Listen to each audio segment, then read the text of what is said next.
এইখানে তো শুধু ডিম আর আলু ভর্তা, তরকারি কোথায়?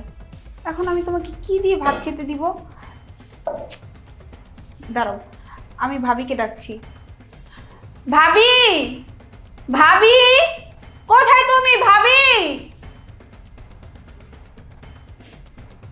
কি হয়েছে, চিল্লাইতেছো কেন?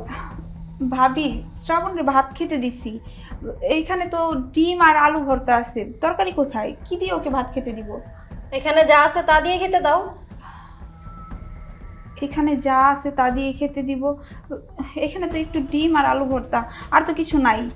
তুমি না গরুর মাংস রান্না করলা? হ্যাঁ, রান্না করছি। সবাই খাওয়া দাওয়া করছে, গরুর মাংস শেষ হয়ে গেছে। এখানে যা আছে আলু ভর্তা আর ডিম, ওইটা দিয়ে তোমার জামাইকে খাইতে দাও। তুমি এসব কি বলছো? ও এই বাড়ির জামাই, আমরা ঈদের মধ্যে তোমাদের বাসায় বেড়াইতে আসছি, ওরে কিনা আমি শুধুমাত্র ডিম আর আলু ভর্তা দিয়ে ভাত খেতে দিব? এইবারে জামাই হয়েছে তো কি হয়েছে? প্রতিদিন কি ভালো মন্দতে ভাত খেতে দিতে হবে নাকি?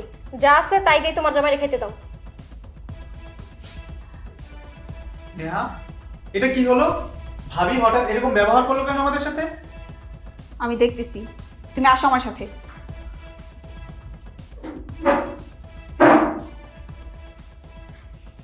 মা, বাবা, তোমরা এইখানে?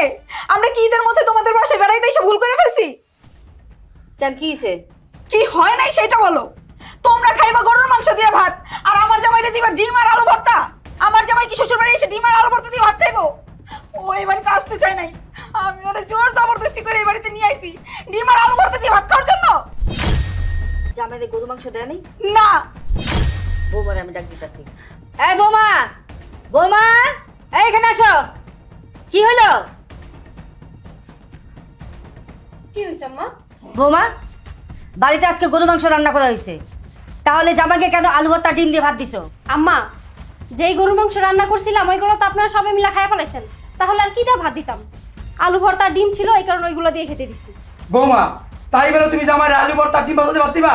তুমি গোস্ত আলাদা করে রাখবো না? আব্বা, গরুর মাংস তো খাইছেন আপনারাই। আপনারা যখন খাইছেন তখন তো আপনাদের জামাইয়ের কথা আপনাদের মনে আসছিল না? তখন তো হোমানে খাইছেন। কে আপনারা তো চাইলেও পারতেন রেখে দিতে, আপনারা তো রাখেন নাই। বুঝতে পারছি, গরুর মাংস আজকে বেশি মজা হয়েছিল, এই জন্য সবাই একটু বেশি বেশি খেয়ে ফেলছে। বল, তুই কিছু মনে করিস না। আমার জামাইয়ের জন্য তোমরা মাংস রাখতে পারলে না? আমি এই বাড়িতে আসার পর থেকেই দেখতেছি তোমরা আমাদের সাথে কিরকম ব্যবহার করতেছো। আমার জামাইরে রাইখেই তোমরা খাইয়া ফেললা। আব্বা, খাওয়ার শরম হলো বড় শরম। আমি খাওয়া নিয়ে কথা বলতে চাই না। আমি চৌধুরী বাড়ির ছেলে, আর আপনারা কিনা আমাকে ডিম ভাজি আর আলু ভর্তা দিয়ে ভাত দিচ্ছেন। আমি এইবার ঈদে এখানে আসার পর থেকে লক্ষ্য করতেছি আমি আপনাদের মেয়ের জামাই, আমাকে সেরকমভাবে কদর করা হচ্ছে না। আপনারা আমাকে অপমান করতেছেন। না না বাবা, এটা কেমন কথা কও? তুমি তো আমার একমাত্র মেয়ের জামাই, ওই একটা ভুল হয়ে গেছে। আমি তোমার এখনই গরু মাংস রান্না করে দিতেছি। থাক মা, তোমার আর গরুর মাংস রান্না করতে হইব না। তখন ডাইনিং টেবিলে ভাবি যেই ভাষায় আমাদের সাথে কথা বলছে তাতে আমার বোঝা হয়ে গেছে আমরা যে এই বাড়িতে আসছি এটা ভাবি সহ্য করতে পারতেছে না। ঠিক আছে, যেই বাড়িতে আমার স্বামীকে অপমান করা হবে, অসম্মান করা হবে, সেই বাড়িতে আমি আর কোনো দিন আসবো না। অনেক স্বপ্ন নিয়ে, অনেক আশা নিয়ে আসছিলাম তোমাদের সঙ্গে একসাথে ঈদ করব, আর তোমরা আমার জামাইয়ের সাথে এরকম ব্যবহার করলা। আমরা কি তোমাদের বাসায় খাওয়ার জন্য আসছিলাম নাকি পড়ার জন্য আসছিলাম? তোমরা জানো না আমার স্বামী কোন বংশের ছেলে? ও যে 7 পদ ছাড়া ভাত খায় না, আর তোমরা আমার জামাই এইগুলো খাইতে দিছো। শ্বশুর বাড়ি এসে কি জামাই এগুলো দিয়ে ভাত খায়?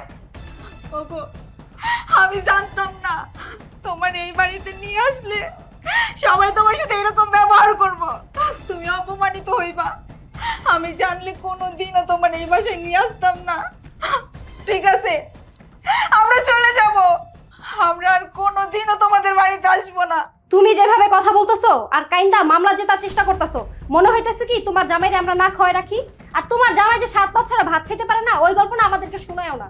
যে বেটা কিনা 7 পদ ছাড়া ভাত খেতে পারে না, ওই বেটা শ্বশুর বাড়িতে আসতে হইলে ওইভাবেই আসতে হয়। তোমার জামাই শ্বশুর বাড়িতে আসার সময় কি কি নিয়ে আসছে? হ্যাঁ, আসছে তো ড্যাং ড্যাং করতে করতে খালি হাতে। আবার আশা করো কি তোমার জামাইকে প্রতিদিন আমরা গরুর মাংস দিয়ে ভাত খাবো না? তোমার জামাই যে এখন পর্যন্ত ভাত খেতে পারতেছে না, এটাই তোমার জামার ভাগ্য, বুঝতে পারছো? আসছো তো সেই ঈদের সময়, এখন পর্যন্ত তোমাদের যাওয়ার কোনো নামগন্ধ নাই। তোমার জামাই কি চাকরি বাকরি ছাইড়া দিয়ে শ্বশুর বাড়ি উঠছে নাকি? শোনো, এখন তো তোমার জামাই ডিম আর আলু ভর্তাতে ভাত পাইছে, আরো 2 দিন থাকো না, দেখবা ভাতও জুটবে না তোমাদের কপালে। আব্বা, আপনার সামনে আপনার ছেলের বউ আমাকে যা ইচ্ছা তাই বলে অপমান করতেছে, আর আপনি কিছু বলতেছেন না। আমি কি গরিব নাকি? আমি কি ভিখারি নাকি? আমি কি খাওয়ার জন্য আপনাদের বাড়িতে পড়ে থাকি নাকি? আব্বা, আপনি জানেন না আমি কোন বংশের? আমার বাপ দাদারা দুম্বা জবাই করে খায়। আমাকে যদি এরকমই অপমান করা হয়, আমি কোনোদিন আপনাদের বাড়িতে আসবো না। বাবাজি তুমি রাগ করো না, আমি বিষয়টা দেখতেছি। বৌমা, তুমি আমার মেয়ের জামাইয়ের সাথে এইভাবে কথা বলতে পারো না। আমার জামাই আমার বাড়িতে আসছে, আমার ছেলের টাকায় তুমি কথা বলার কে? আব্বা, আমি তো এতদিন কোনো কথা বলি নাই আর বলতেও চাইনি, কিন্তু এখন বলতে আমি বাধ্য হইতাছি। আপনার মেয়ের জামাই শ্বশুর বাড়িতে আইসা যেভাবে আদর আপ্যায়ন চায়, আপনাদেরকে তো বুঝতে হবে আপনার ছেলে মাসে কোটি কোটি টাকা ইনকাম করে না যে আপনার মেয়ের জামাইকে প্রতিদিন গরুর মাংস খাইতে দিবে। আর আমি কোনো মেয়ের জামাইকে দেখি নাই শ্বশুর বাড়িতে আইসা এত খাম খাম করতে। তাছাড়া মানুষ যদি মাসের পর মাস এসে শ্বশুর বাড়িতে পড়ে থাকে, কয়দিন আর ভালো মন্দ খাইতে দিবে? চুপ করো না, অনেক তো বলছো, এবার একটু থামো। শ্রাবণ, তুমি তোমার ভাবির কথা কিছু মনে করো না। মনে করবে না মানে? যা সত্যি তাই তো বললাম। তোমার বোন আর বোন জামি কি আজকে আসছে নাকি? হ্যাঁ, সেই ঈদের সময় আসছে, এখন পর্যন্ত যাওয়ার নাম নাই। আর কি বললো? খাইতে আসে নাই তারা এই বাসায়, খাওয়ার জন্যই তো এত গ্যাঞ্জামটা শুরু করছে। ঠিক আছে, আমি সব বুঝতে পারছি, আমার সব কিছু বোঝা হয়ে গেছে। আমরা চলে যাচ্ছি, আমরা আর কোনোদিন এই বাড়িতে আসবো না। শ্রাবণ, জলাকে নিয়ে আসো। হ্যাঁ, যাচ্ছি।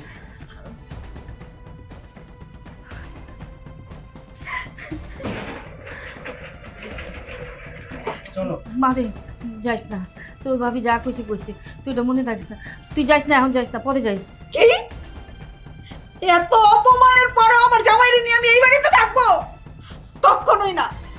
আমরা এখন এই মুহূর্তে এই বাড়ি থেকে চলে যাচ্ছি, আর কোনোদিন তোমাদের বাড়িতে আসবো না। চলো। মারে বৌমা, জামাইরে ডিম ভাজা আর আলু ভর্তা দিয়ে ভাত না দিলেও পারতা, আর এইভাবে অপমান না করলেও পারতা তুমি। আম্মা, আমার কাছে না আর কিছুই করার ছিল না। আপনার কি মনে হয় এসব আমি ইচ্ছাকৃতভাবে করছি? ইচ্ছা করে করি নাই। আপনার মেয়ে আর মেয়ের জামাইরে যদি ভালোভাবে আদর আপ্যায়ন করতাম, তাহলে মাসের পর মাস এখানেই থাকতো, যাওয়ার নামও নিত না। ওরা তো আর আজকে কালকে আসে নাই, সেই ঈদের সময় আসছে, এখন পর্যন্ত যাওয়ার কথা বলে না। আর তাছাড়া অতিরিক্ত কোনো কিছুই ভালো না। আপনার ছেলের ইনকাম কম, ওইভাবে আমাদেরকে চলতে হয়।